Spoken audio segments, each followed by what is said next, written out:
Ayfer'cim çok teşekkürler buralara getirdiğin için beni. Ayfer'cim çok teşekkür ederim beni buralara Yugoslavya'ya getirdiğin için. gidiyorsun, daha ne istiyorsun? Görmediğiniz Yugoslavya'yı gösteriyorum size. Öyle değil mi? Aynı, Oo, yemin ederim enfes. böyle, aynı. Vallahi billahi böyle Aynı. gidiyoruz abi. Çek. Çek ya. ama hemen daha.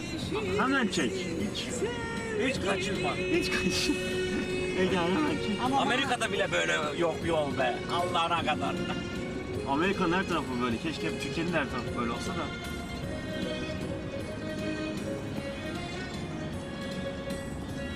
Baba yavaş.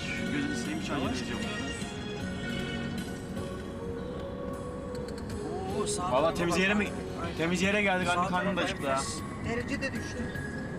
Karnım da acıktı ha. Temiz havaya Nereye geldik. bakayım ay anne? Tamam önüne bak baba.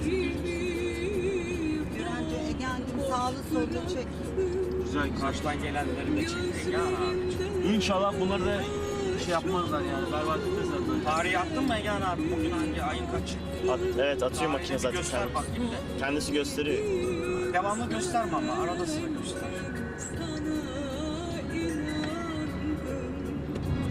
Şarkımız da güzel. Tam annemin istediği tarzda bir şarkı. Öyle değil mi ablacığım?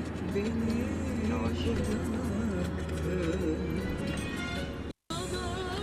Burada dediğim hep göçmen ya.